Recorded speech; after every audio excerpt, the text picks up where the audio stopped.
For too many years, families of children with devastating illnesses have felt helpless as they watch their child suffer. Today, they're taking matters into their own hands and finally finding relief treating their child with cannabis. This is one family's story.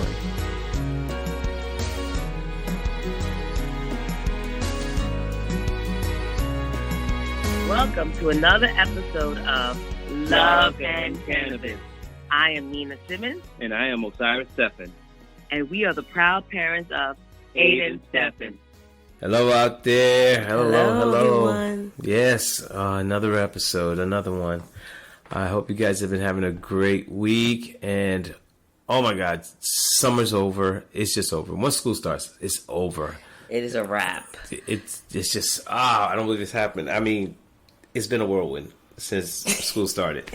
It's been so much going on. The back to school life. Yeah, right? So for those who do not have kids, do not really know what this is like. So this is basically 10 months of torture? I can't say torture. It's a whole lot of running around to do. Routine. All the routine. I mean, routine's not bad, but at the same time, it's just like, wow, it's a lot. It's like there's no break in between doing that and going to work. Yeah, it's intense, and I'm definitely feeling it. Yeah, well, hold on. But how bad is it if the kids are gone for 6 to 8 hours in a day? What do we do with that time? I mean, I'm working. But yeah, I know, but for the most part, but you think about it, it's summer. So is it really that bad when you go back to school? It's usually a happier time. But there's a lot of work. Because, for us, because of our situation. For us, I don't want to just say special needs child, but I think for us, for me in particular, I take school, Aiden being in school, very seriously. Yeah, I do too. So I put a lot of pressure on myself for him to get, the material. Yeah. So, a lot of it's probably me who's putting the pressure. Like, I start this mode on my own curriculum that I developed for him to help him with the school curriculum. Then I start making flashcards. Then I'm looking up stuff online. Then I'm talking to other teachers. So it's like now that I go back to work myself, and then he goes back to school, and then it starts the homework. Well, then, you going back to work is you going to school. Yeah. Because you work in a school. Yeah. So basically you both had the summer off. Yeah, Aiden and I were together for the whole summer. So, now both of us are back to school. And it's pretty exhausting because, in the summertime, you may slack on some things. Like, you may sleep in a little later. A little? Yeah, or go back. And you don't have to be such a strict schedule, especially for bedtime routine. Yeah, but, excuse me, it's just a thought that we were also going through the challenges of him having multiple seizures. Like, his summer was really it was somewhat rough, but we had some good times. But he did have, a tail end when he was started. Right before school started, the seizures started picking up a little bit. Yeah. And I think we contribute that because we actually ended up changing oils towards the end of the summer. Yeah, we did. So we could just talk about that. So Aiden's been on... For the summer, 2 or 3? In total, he's been on 5 different oils. Since he was diagnosed? Yeah, at least. We did mention that. No. Yes. Actually more than 5. Yeah. So with CBD, you have to keep trying. No 2 are the same. Yeah, and the thing is, no 2 oils are the same. So yeah, you got to keep trying. And then, especially with kids, sometimes they'll have a growth spurt and their brains are still developing. So maybe one oil worked, say, when they were 4. And then that oil may not work when they're 6. So yeah, we had to change a different oil. And then we had to also look at what was in the oil. Well, yeah, I think it had to do with us also monitoring everything about him and noticing, hey, there's a hiccup here. Hey, I don't like the way this looks. His seizures are starting to pick up. Yeah. Or he's starting to do different types of seizures, or he's staring more often. So it's like acknowledging those things and recognizing it early enough to say, okay, what was different? And we were logging it, so we could narrow it down. So you have to say, what was different that, is triggering more seizures? And also, sleep is a big thing. Yeah, sleep. That's why a the lot of sleep. Because like any kid with epilepsy, if you're sleep deprived, no matter what, it's a trigger.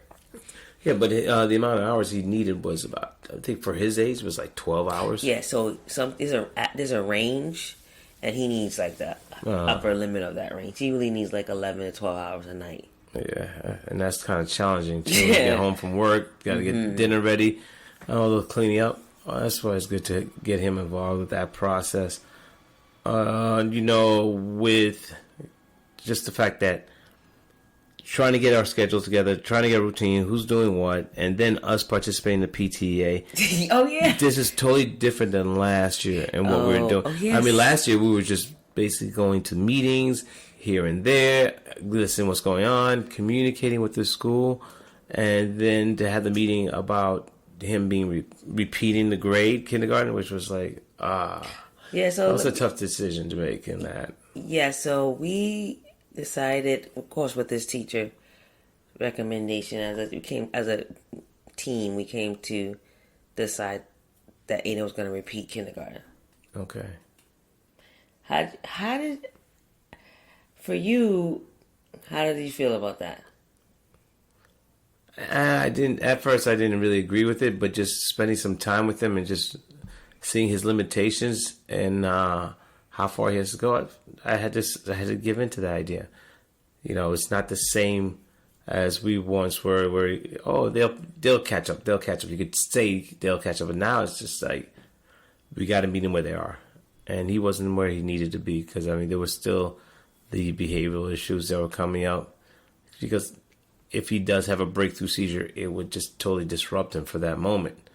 But it would carry over too as well sometimes. So that was a challenge. But knowing this and realizing in the back of my mind, this may be something that's going to have to happen. But then to actually witness it and saying, yeah, it has to happen because there's been very little, progress. In certain areas, thinking about it, when you matching the age and the development, yeah, and then you forget, seizures. Just exactly. So now, but then how do you determine if that child's successful or not, or is succeeding in comparison to whom? Because if people are not recording that, this child has this particular ailment, how does he fare against other children who are the same age, who are at the same development? How are you going to compare that and say, okay, he's been successful? So we had to create our own barometer saying, if he achieves these certain things, yes. If he learns another 25 to 30 sight words, if he's able to count chips or numbers, read his colors. That it's surprising at the point that you have to think about, like, these are the things that he needs to know. But other kids who are younger than he is would know some of these things already. Mm-hmm. But that's, again, it's from the seizures. It was taking so much from him. It was robbing his development. Yeah, I think what it was, the way I looked, I was from the beginning, even before Aiden started kindergarten, I knew that this year starting kindergarten would be hard, like the first time around. Yeah. I knew he wasn't kindergarten ready, and I just knew that this year would be a challenge. Did you think that, or did you have something else in mind when he was going into the kindergarten the first time? I could tell by some of that we should have did a bit more, especially on my part, but it was the work schedule and challenges, so that made it difficult to implement the things I really wanted him to do. And then you were home with him most of the time, so it was like, okay, I can't have her implement the ideas that I have because there's certain techniques and I got to spend time doing with you, but we get home and we get exhausted. But to answer your question, I thought about a lot of things that we could have done or should have done, even on my part, and seeing the things in his state of development, which wasn't that great. I thought, this is going to be really hard. It was going to be really, really hard. It's like he would have to want to do it. We couldn't force him. We couldn't, there's only so much we could do. It's like he had to have the desire to do it. And I thought, yeah, this is, it was just a decision that had to be made. Again, like I said, I wasn't really happy, but I knew it was something that was needed. Yeah, I was, I was upset. I was like, oh man, like, what could I have done more? Yeah. It hurt me. And even the first week of school, and it's like, oh yeah, he's doing kindergarten again. It's like, what went wrong? And then you know what? Nothing went wrong. Everything went right. He is about 2 years, year and a half behind. So it makes sense for him to do kindergarten again. Yeah, it's true. So he'll grow into that. And develop. Exactly. So just to give you an update, so he's really kindergarten ready now. Yeah, he's picking it up. He's picking things up. He's doing what he needs to do. Yeah, that's crazy. It's like we're about to say, well, he's finally following directions. He's able to go to the bathroom without getting into any trouble or anything like that. Yeah. But I think he just does certain things because he doesn't know how not to control himself. Be able to control himself. I'm sorry. To be able to control himself and not do certain things. It's not necessary for you to walk by the table across the room to pick up something off the table. You sit in your seat. Everybody else is sitting down. It's just little things that, you pick up and you hear about it in the classroom. Like, okay, we got to work on those skill sets. Yeah, so it's a lot. What's going on now is that a lot of kids are repeating kindergarten, even with kids who don't have seizures. Yeah. It just is very hard. Like, if you ever do homework with a kindergartner doing the Common Core, it's like, what in the world? Well, the interesting thing about that is not as many as you think it is, because a lot of schools are, they go by the No Child Left Behind, so they push them forward. It would have to be somewhat severe for them to retain kids. And I've seen where there's like 6 kids are selected to be retained, but they pick like the least ones that they felt didn't have to be repeating, so they'll move them forward and take the ones like, yes, these guys have developmental, they have social, they have emotional issues, they cannot go to the next level where there's so much independence. That's true. That makes a lot of sense. But a lot of parents, so there's a new thing called red shirting. So red shirting is really, they took a term from football, from college football. Okay, so it's very popular in like please explain the red upper shirting. Middle class area now. I was on this thing called Long Island Moms. So so red shirting is basically purposely holding your kid from kindergarten. So you make them do pre-K twice. So it's pre-K, not kindergarten. Yeah, you redshirt the kid in pre-K. Mm-hmm. So I have a mom who I work with now. She was like, oh no. I said, oh, he's not going to kindergarten. She goes, oh no, he's not ready. Mm-hmm. I'm redshirting him. Wow. And it's become very, very popular. But you have to have money to redshirt your kid. Okay, that explains a lot. Because the city is not going to pay for your kid to do pre-K twice. So what they'll do, they may go to what they do is go to the public school for like what they call for pre-K, and then do their redshirt year in a private school, Catholic school. Or this is only happening in New York. No. Oh, really? It's happening everywhere? It's a thing. It's a thing. Wow. That's an interesting thing. So parents who think their kids are not ready for kindergarten will redshirt and pay, I guess, twice or again for pre-K. Just to learn. Wow, that's interesting. Because one of the teachers, she told me, she goes, I don't want to put my son through that Common Core and that stress. Wow. So talking about investing into your child's education early. Yeah. So I can see that. So you're doing it early enough as opposed to waiting later in the older years. Exactly. Okay. So they can feel confident. And that's what I do see is probably that with Aiden, that he's getting more confident. That's stressful. That is really stressful It's very stressful all around. to be a parent these days. Yeah, it is. I think it is better to do it that early. Yeah, it is. It doesn't affect them socially and emotionally as if they were like in 3rd or 4th grade. I think more so like it does happen around 5th and 6th grade. They do that in 5th and 6th grade? Wow. Well, every time, yeah. Mm-hmm. I remember one school we worked at, we retained about 7, 8 kids. It was crazy. I mean, out of a classroom of 25. So it was like, yeah, all right, that's not gonna work. And there is a shame, like when your kid is repeating a grade, you feel the stigma. You feel like a stigma too, or you feel like people are looking at you like, oh, your child got okay. Well, my daughter or my son's going to this grade. And you feel like, oh, they're in, the other kids are reading. What grade level is he on? He's on level Z. Oh my God. But the thing is, you think about it this way. We are breaking so many stigmas, going into the stigmas themselves of having a child that's with a disability. Being two parents married. So there's that stigma there of, there's never a father in the household. And now we're changing. So dealing with these things, it shouldn't be a problem for us. Because we're doing so many things that it goes against the norm.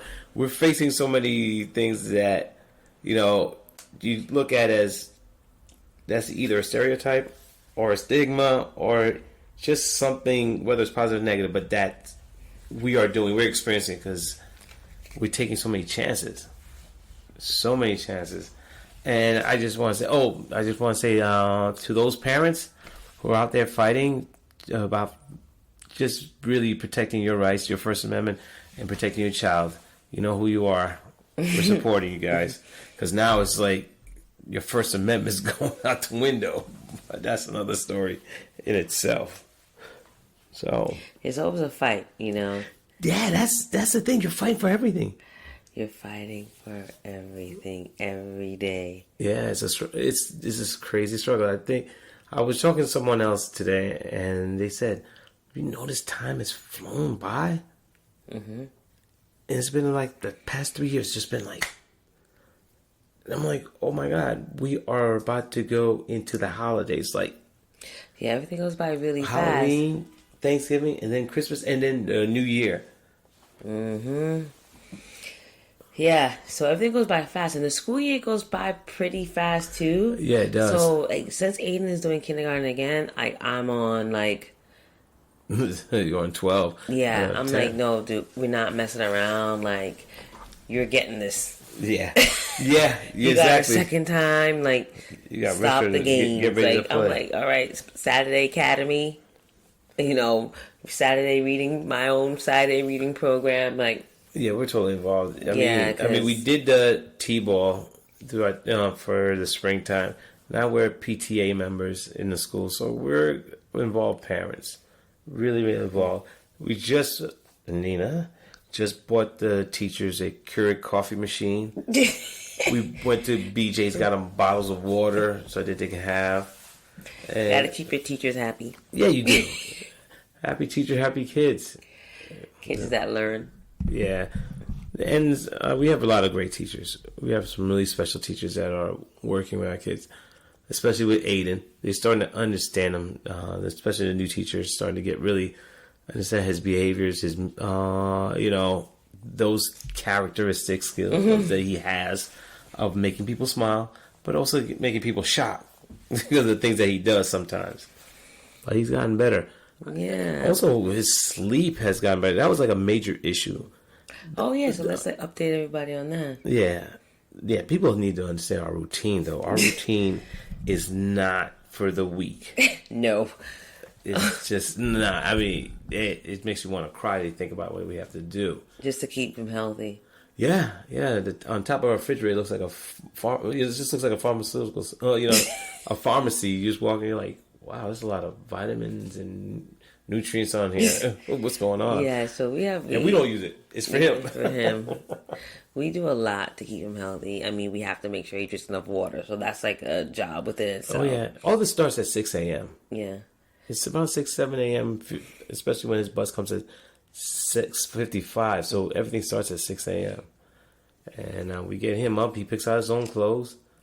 One person's in the kitchen making breakfast. The other's making sure he's getting dressed and has his clothes ready to go. And it's just ongoing. It's nonstop for those. It's not like it's only an hour. Yeah, getting him ready in the morning is only an hour, but it's an hour, but it's the most intense hour. Everybody's doing something. Yep. It's amazing to watch because my wife will be in the kitchen, Nina will be in the kitchen making breakfast. I'll be in the bedroom making sure he's getting dressed. Once he's done dressed, you bring him to the dining room.